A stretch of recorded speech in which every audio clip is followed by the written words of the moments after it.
아직 따님은 모르시나 보다. 우리가 초면이 아니라는 거. 이렇게 다시 만나게 될 거라곤 전혀 생각 못했죠. 엄마, 이게 무슨 말이에요? 저희 어머님이랑 전에 만난 적 있으신 거예요? 어디에서요? 세상에 이런 인연이 다 있어요. 내가 요 며칠 전에 목욕탕을 갔었잖니? 그때 내 몸을 정성스럽게 때를 밀어주셨단다. 얼마나 잘 밀어주시던지 몸이 매끈해졌다니까. 그날 있잖니? 너희 인사 온다고 했던 날. 그때 만났었단다. 무슨 일이 있었는지 너희 어머니가 얘기 안 했니? 그날 꽤 많은 일들이 있었는데 안 그래요, 예비사돈? 아니, 민경이 어머님. 이런 인연이 다 있다니 동네 좁아서 얼굴 못 들고 다니겠어요. 저도 이런 식으로 만나게 될 거라곤 전혀 생각하지 못했었네요. 알면서도 상견례를 진행하려고 했다는 건 무슨 이유 때문이죠? 설마 저희 딸에게 상처를 주려고 가면을 쓰신 건 아니시죠? 정말 그렇게 생각하셨다면 저도 가만히 있을 수는 없을 것 같네요. 안녕하세요. 저는 나이 60을 달리고 있는 여자입니다. 살다 보면 이런 일, 저런 일 다 겪으며 인생을 살아가잖아요. 때론 웃고, 때론 억울해서 눈물을 흘리고, 때론 분노해서 감정을 억누르지 못해 폭발하고, 그런 삶이 항상 반복이 되는 것 같아요. 이번에 저에게 다가온 큰 사건이 저를 너무 힘들게 만들었고, 희로애락이 한꺼번에 찾아왔어요.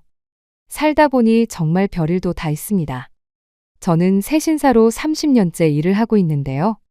흔히 때밀이로 불리는 직업입니다. 현재 나이가 60이 되면서 일을 그만둬야 할지 많은 고민에 빠져 있는 시점이기도 하죠.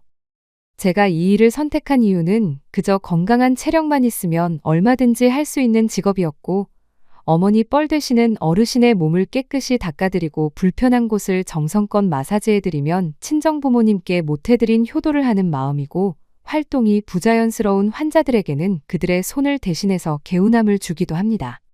힘든 임산부들에게는 어머니 같은 마음으로 경험을 가르쳐주기도 하고, 가족에게도 털어놓을 수 없는 각기 다른 사연들을 들어주며 같이 아파하고 그 해결 방법을 이야기하며 상담사의 역할도 하고 있죠. 세신사 일을 처음부터 시작하려고 한 건 아니었어요. 30대 후반부터 남편이 막노동 일을 하다가 사고를 당하고 한쪽 팔과 한쪽 다리에 큰 부상을 입게 되면서 집안의 가장 노릇은 제가 할 수밖에 없었습니다. 딸아이의 뒷바라지까지 모든 게 제 몫이었어요. 그래서 뭐라도 부딪히려 했었습니다. 그런데 살면서 저에게 삶의 고비란 여기에서 끝나지 않았어요. 남편에게는 또 다른 질병이 있었고 폐암을 앓고 있었습니다. 처음에는 수술 후유증이나 약물 부작용쯤으로 생각했었어요. 하지만 정밀 검사 결과 폐암 말기 판정을 받게 되었고 5개월 동안 투병하다가 세상을 떠나고 말았어요.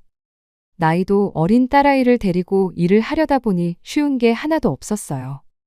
그래도 좋았던 건 제 딸을 예뻐해 주셨던 목욕탕 사장님께서 함께 돌봐주셨고 학교 가는 시간 외에는 항상 목욕탕에서 같이 있었습니다. 그런 바쁜 일상을 보내며 녹초가 돼서 집에 들어와 졸리다고 투정 부리는 딸을 재웠죠. 조용해진 집안에 멍하니 앉아있다가 시계바늘 소리만 들리는 적막함이 저를 울렸고 깊이 잠들어 있는 딸이 깰까봐 남편의 액자를 가슴에 묻고 소리 없이 눈물을 하염없이 흘린 게 몇 년이었어요. 사랑하는 사람을 떠나보냈을 때 그때의 충격은 쉽게 가시지 않더라고요. 그래도 정말 다행이었던 건 저희는 대출은 하나도 없이 시작했기 때문에 돈을 버는 족족 모아둘 수 있었습니다. 그렇게 한 곳에서 떼수건 하나로 제 딸아이 뒷바라지 전부 다 해줬어요. 아이가 커가면 커갈수록 저 또한 목욕탕에 머무는 시간이 점점 늘어났어요. 한 사람이라도 더 받아야 한 푼이라도 더 벌잖아요. 그렇게 열심히 살다 보니 제 딸은 서울의대를 입학하게 되었고 동네가 떠들썩해질 정도로 잔치가 열렸습니다. 그때 살면서 제일 많은 눈물을 흘렸던 것 같아요. 그동안 힘들었던 걸 한 번에 보상받는 느낌이었고 앞으로 제 딸은 가난에 힘들어하지 않아도 된다는 거에 너무 감사했어요. 앞으로 꽃길만 걷게 되는 일만 남았다고 생각했어요. 그런데 제 딸이 병원에서 인턴 생활을 하던 중 만나고 있는 남자가 있을 것 같다는 느낌이 확 느껴졌는데 알고 보니 제가 생각한 게 맞았습니다. 딸에게 도시락을 갖다 주려고 병원에 들렸는데 어떤 남자와 같이 있는 걸 보게 됐던 거죠. 그래서 바로 아는 척 하기에는 딸아이의 상황이 곤란해질까봐 그냥 돌아왔었습니다. 그리고 주말에 딸이 왔을 때 말했죠. 얼마 전에 내가 병원에 볼 일이 있어 잠시 들렸는데 민경이 너 병원에서 연애하고 있더라? 언제부터였니? 언제 왔다 가셨어요? 저한테 말이라도 한마디 하시지. 거의 1년 됐어요. 정말 진지하게 만나고 있으니까 걱정 마세요. 바쁜 거 같아서 그냥 보고만 왔지. 민경이, 내가 알아서 잘 처신할 거라고 생각하지만 그래도 엄마한테 한마디 정도는 해줬어야지. 미안해요.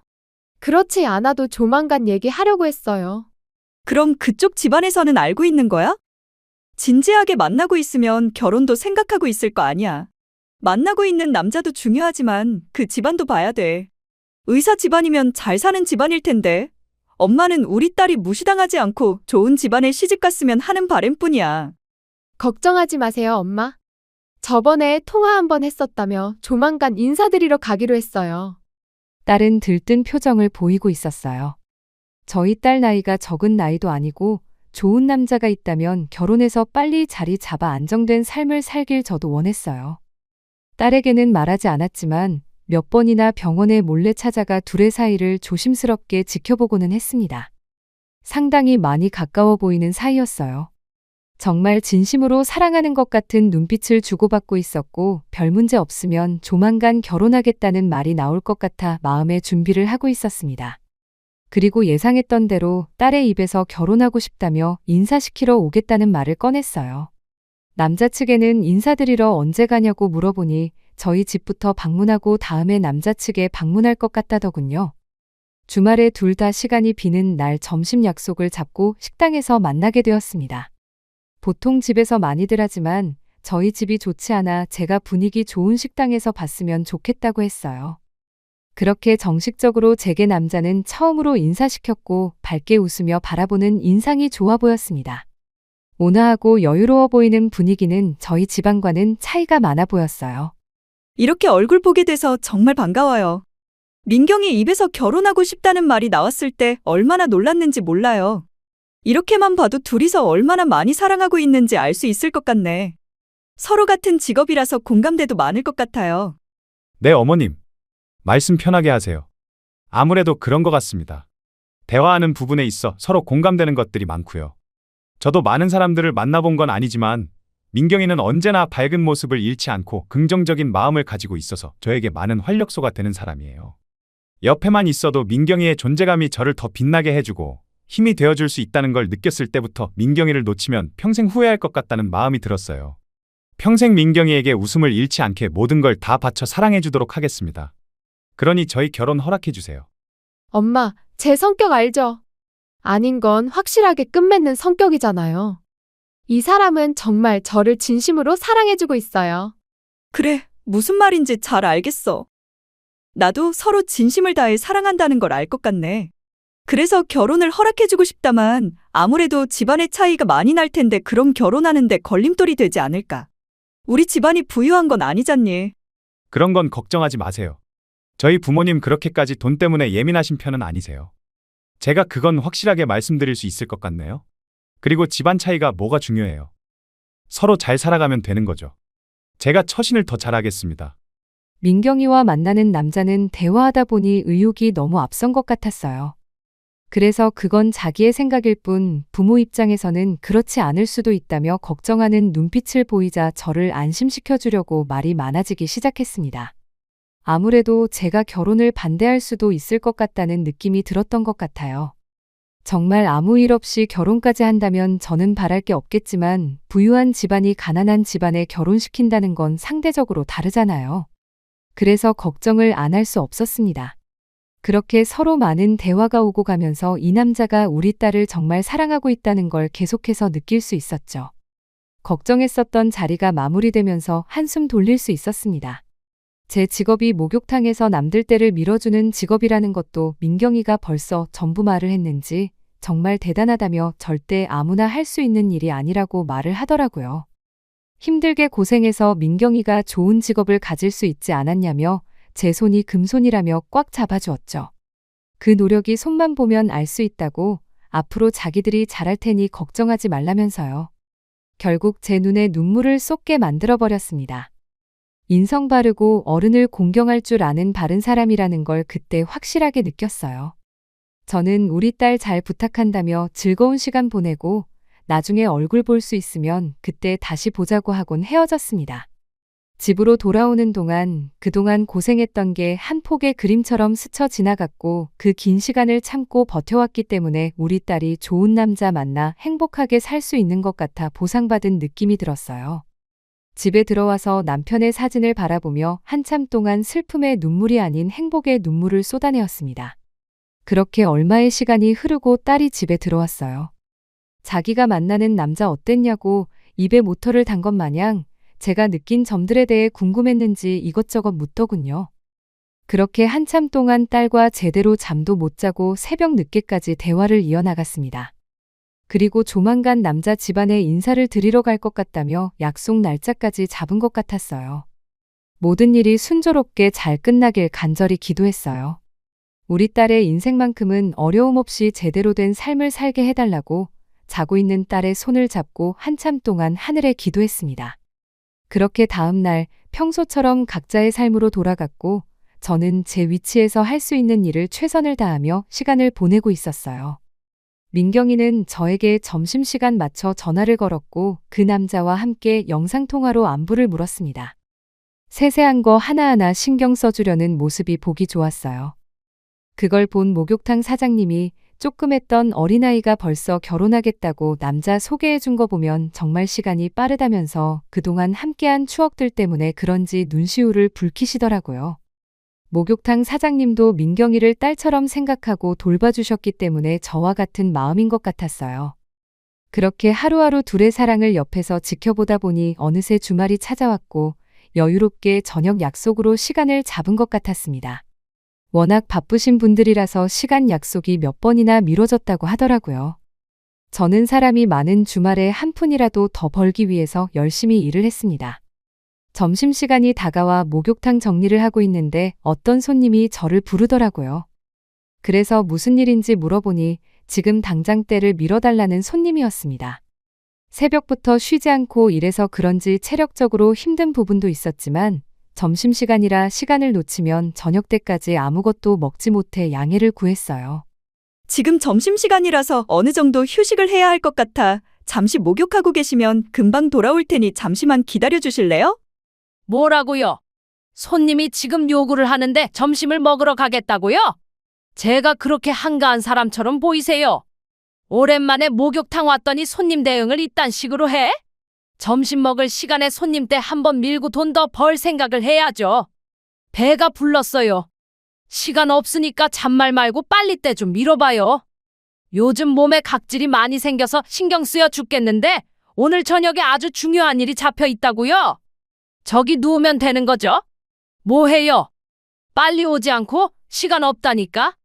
너무 일방적으로 나오시는 바람에 정말 급한 것 같아 어쩔 수 없이 때를 밀어드렸어요.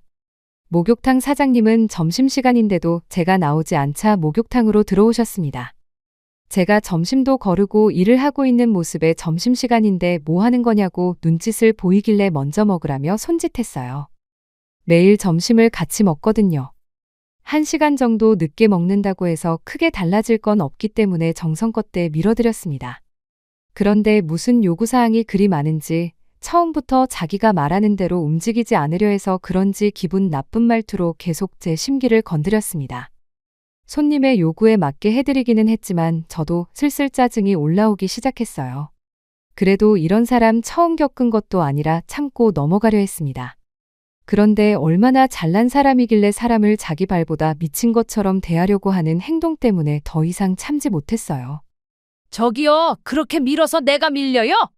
좀 빡빡 문지를 수는 없는 거예요? 노인네라 그런지 팔에 힘이 없네. 여기에서 아직까지 일을 하고 있는 거 보니까 정년은 아닌가 봐요. 그럼 나랑 나이대가 비슷해 보이는구만. 자식들은 있어요. 부모가 목욕탕에서 남들 먼지 낀 거 벗겨주고 있는데 아무렇지도 않나. 나 같으면 뒤집어 엎었지. 뭐 이런 일은 하지도 않지만 하루 종일 이렇게 해서 얼마나 벌어요? 한 10만 원 벌어요? 10만 원이면 밥 한 끼 식사인데 그거 벌겠다고 하루 종일 물비린내 맡으면서 있는 걸 보니 그쪽 인생도 참 불쌍하네요. 안 봐도 딱 그림이 나오네. 남편분 세상 떠났죠? 그래서 먹고 살기 힘드니까 몸이라도 때우는 일 찾다 보니 때밀이 하게 된 거네. 하루 종일 뼈 빠지게 고생하는데 인생 참 불쌍하네요. 우리 집 개보다 못한 삶을 살고 계시니 돈이 원수지, 안 그래요? 아니, 왜 하다 말아요? 몸을 돌릴까? 앞에도 밀어야죠. 저기요, 돈 안 받을 테니까 그냥 나가시던지. 아니면 알아서 목욕하시고 나가세요. 사람이 말이야. 해야 될 말이 있고 하지 말아야 될 말이 있는 거예요. 그쪽 말처럼 나는 이 일을 하고 싶어서 하는 줄 알아? 그쪽은 얼마나 잘났길래 오늘 처음 본 사람한테 말을 함부로 하는 건데? 가진 게 많으면 남들한테 막말하면서 상처 줘도 되는 거야? 그리고 걔만도 못한 삶을 살고 있다고? 내 삶을 그쪽이 한 번이라도 봤어? 뭘 안다고 내 인생을 함부로 판단하는 거야? 돼지 목에 진주먹거리 걸치면 인생 다 가진 것 같아. 결국 손님은 제 머리채를 잡고 난리를 치기 시작했어요. 순식간에 목욕탕이 난리가 났고 자기 건드린 거 후회할 거라며 가만두지 않겠다고 정신없이 난리치기 시작했어요. 결국 사장님까지 들어와서는 말리기 시작했고 손님은 저에게 갑자기 말도 안 되는 말들을 늘어놓기 시작했습니다. 자기 몸이 빨갛게 될 정도로 너무 심하게 때를 밀었다며 쓰라리다면서 때도 제대로 밀지 못하는 게 무슨 때밀이를 하냐고요. 당장 일 시키지 말라면서 저를 자르라는 황당한 말을 사장님께 명령하고 있었어요. 사장님은 좋게 넘어가자며 더 이상 소란 피우기를 원치 않고 있었습니다. 온몸이 쓰라리다면서 벌거벗은 몸으로 주저앉아 난리를 치기 시작하는데 사장님은 더 이상 보고만 있을 수 없었는지 카운터에서 치료비하라며 10만 원 정도를 지어줬죠. 손님은 자기를 거지로 본다며 이딴 몇 푼은 돈 받고 싶어서 그런 줄 아냐고 더 난리를 치기 시작했어요. 저는 무슨 돈을 주냐고 경찰에 신고하겠다고 화를 내자 저를 진정시키며 동네 장사 그렇게 하면 안 된다고 더 이상 소란을 피하고 싶어 했습니다. 결국 카운터에서 얼마의 돈을 더 쥐어주고 입을 틀어막았어요. 저보고 운 좋은 줄 알라며 목욕탕에서 깨끗이 씻고 나가더라고요. 정말 마음 같아선 밖으로 나가는 거 바로 달려가 머리채라도 잡고 싶었습니다.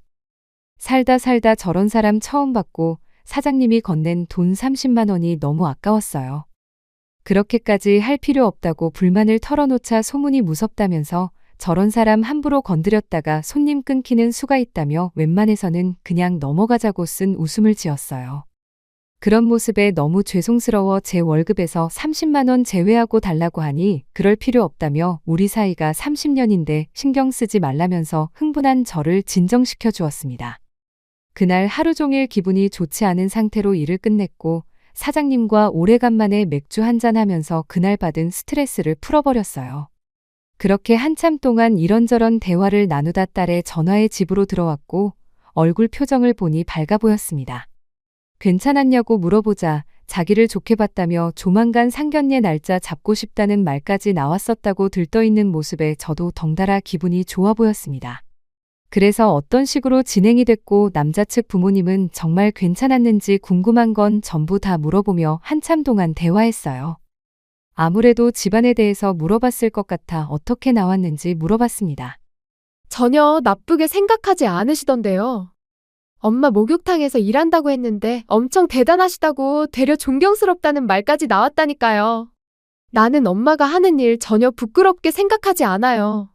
남들도 똑같은 생각을 하고 있는 거 보면 모르겠어요? 그리고 집안 문제는 신경 쓰지 않아도 될 것 같아요. 아버님이 뭐라고 한 줄 알아요?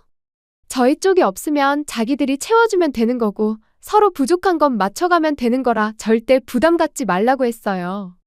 의사 아들의 의사 며느리인데 뭐가 부족하냐며 살갑게 대해주셨어요. 그래? 그렇게 생각해 주시면 정말 다행이긴 한데. 나중에 우리 집안이 재산도 없어서 민경이니가 차별받을까 봐 그러지. 그런 식으로 나오면 제가 가만히 있겠어요? 제 성격 알면서 그래요. 그것보다 엄마는 언제 일 그만둘 거예요? 제가 몇 번이나 말하잖아요. 일 그만했으면 좋겠다고요. 저도 이제 능력 되는데 엄마 일하는 거 옆에서 보고 있으면 너무 힘들어요.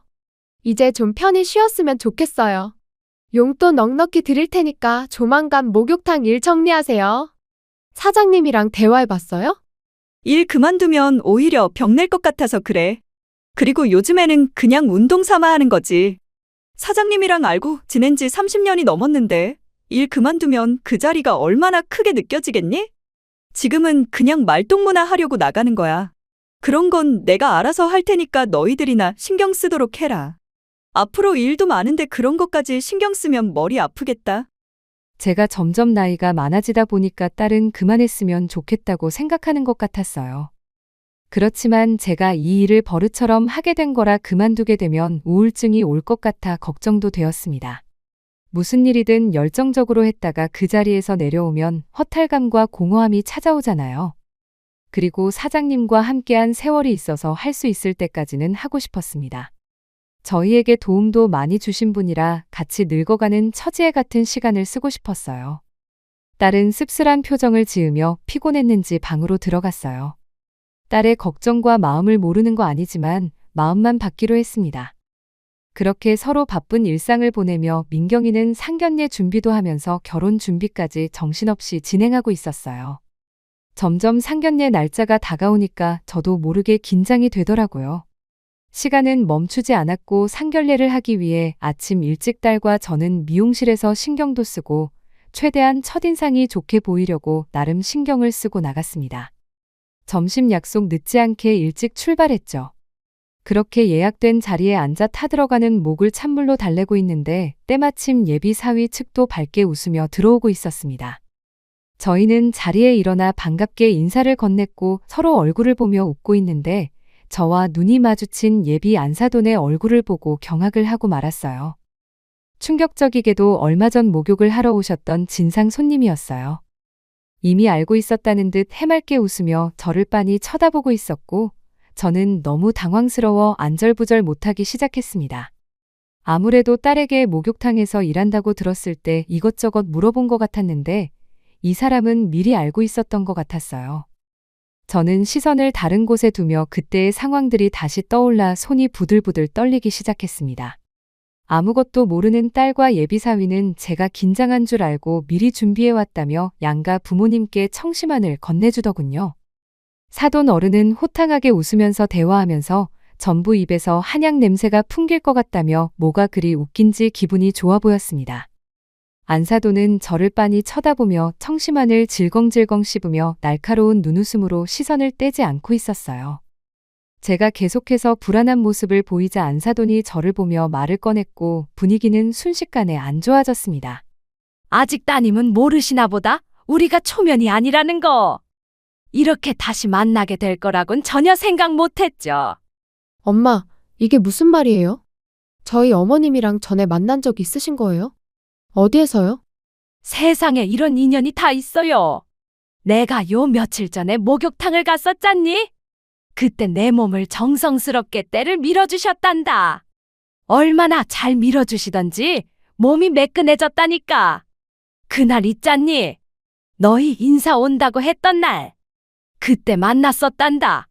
무슨 일이 있었는지 너희 어머니가 얘기 안 했니? 그날 꽤 많은 일들이 있었는데 안 그래요, 예비사돈? 아니, 민경이 어머님. 이런 인연이 다 있다니 동네 좁아서 얼굴 못 들고 다니겠어요. 저도 이런 식으로 만나게 될 거라곤 전혀 생각하지 못했었네요. 알면서도 상견례를 진행하려고 했다는 건 무슨 이유 때문이죠? 설마 저희 딸에게 상처를 주려고 가면을 쓰신 건 아니시죠? 정말 그렇게 생각하셨다면 저도 가만히 있을 수는 없을 것 같네요. 아니, 이게 지금 무슨 말이에요? 어머니, 무슨 안 좋은 일이 있었어요? 저희가 알아들을 수 있게 설명을 해주세요. 내가 말하마? 그게 있잖아.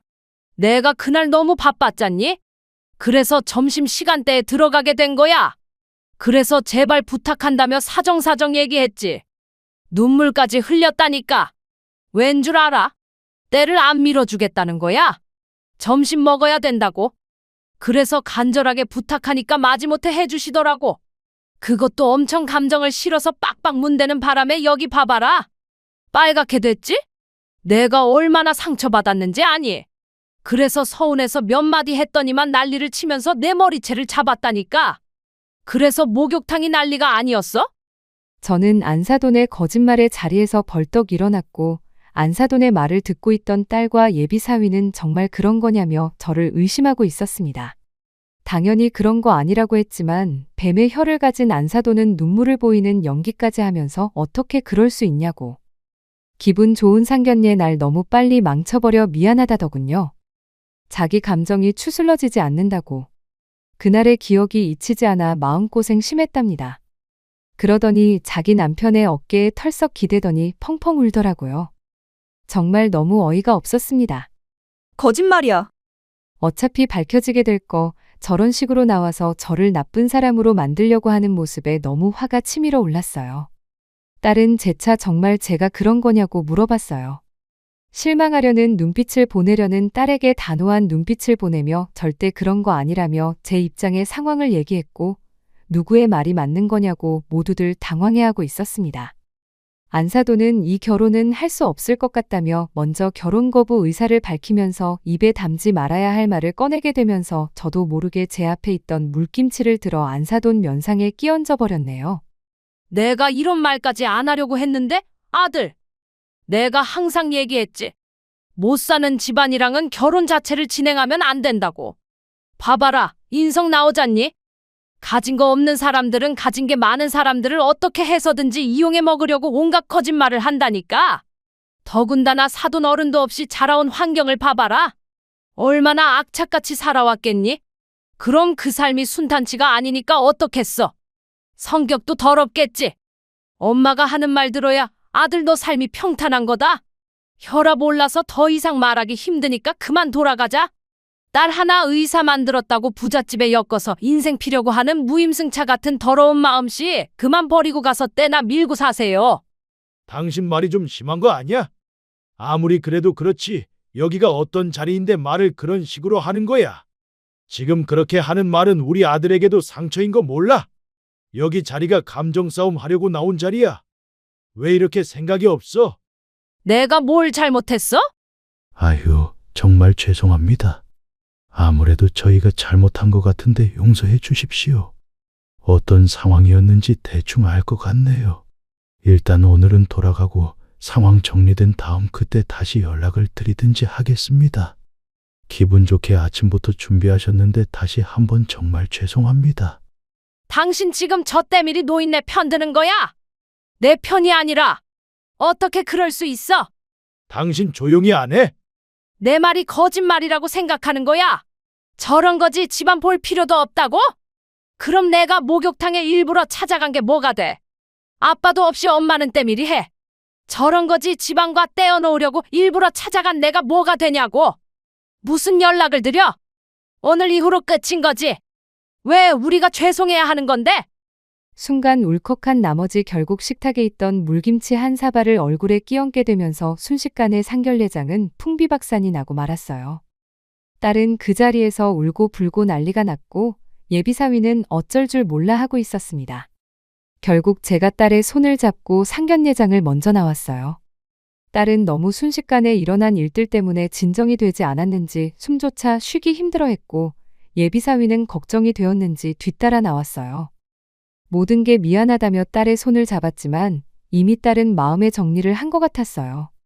눈물을 흘리며 손을 뿌리치는데 예비사위는 강하게 뿌리친 딸의 모습에 다가가지 못하고 있었습니다. 결국 딸은 저를 데리고 택시 타고 집으로 돌아왔죠. 돌아오자마자 바로 방으로 들어가더니 한참 동안 눈물을 펑펑 쏟아내었습니다. 제가 너무 감정적으로 나와 딸에게 너무 큰 상처를 준 것 같아 미안했고 한번 참고 넘어갈 걸 후회하기도 했었습니다. 하지만 저런 성격을 가진 안사돈 밑에서 시집살이를 할 거 생각하면 안 봐도 비디오라 생각이 들더군요. 제 마음 또한 심란한 상태로 소파에 앉아 멍하니 땅만 바라보고 있었네요. 그런데 예비사위에게 전화가 왔는지 서로 소리 높여 싸우기 시작했습니다. 어른 싸움에 자식들까지 싸우게 되니 가슴이 미어져 왔어요. 그런데 딸은 예비사위에게 절대 용서하지 않을 거라며 분노를 표했고 헤어지자는 통보를 했습니다. 결국 둘의 관계가 정리가 된 것 같았어요. 그런데 이때부터 문제가 시작이 되었고 사태는 점점 심각해질 정도로 안 좋게 바뀌고 있었습니다. 딸은 저를 데리고 목욕탕으로 향했죠. 사장님에게 모든 내용을 들려주고 계산대에 CCTV까지 확인을 했습니다. 딸은 안사돈의 더러운 성격을 전부 알게 되었고 저한테 상처 준 사람을 절대 용서하지 않겠다며 뭔가 계획을 꾸미고 있는 것 같았어요. 이렇게 된 거 그냥 잊어버리자고 했지만 딸은 제 말을 듣지 않았습니다. 그렇게 다시 일상생활로 돌아가 딸은 평소와 다름없는 모습을 보여주고 있었는데 어느 날 예비사위가 저희 집에 찾아왔고 눈물을 흘리며 애원하고 있었습니다. 아무래도 예비사위는 민경이를 진심으로 사랑하고 있는 것 같았어요. 알고 보니 출근도 하지 않은 상태로 폐인이 되어가고 있는 것 같았습니다. 하지만 딸은 그런 모습을 보면서 단호했고 예비사위의 마음을 거절했어요. 그런데 이 사태가 점점 커지자 돌이킬 수 없는 상황을 만들었어요. 예비사위가 해서는 안 될 행동을 하게 되었고 응급실에 실려갔다는 소식을 듣고 집으로 돌아온 딸의 눈빛은 많이 괴로워 보였어요. 그런데 그날 저녁 누군가 초인종을 눌렀고 인터폰을 보니 현관 밖에 안사돈의 얼굴이 비쳤습니다. 저는 당황해서 이러지도 저러지도 못하고 있는데 딸이 안사돈의 얼굴을 보자마자 현관문을 열어주더라고요.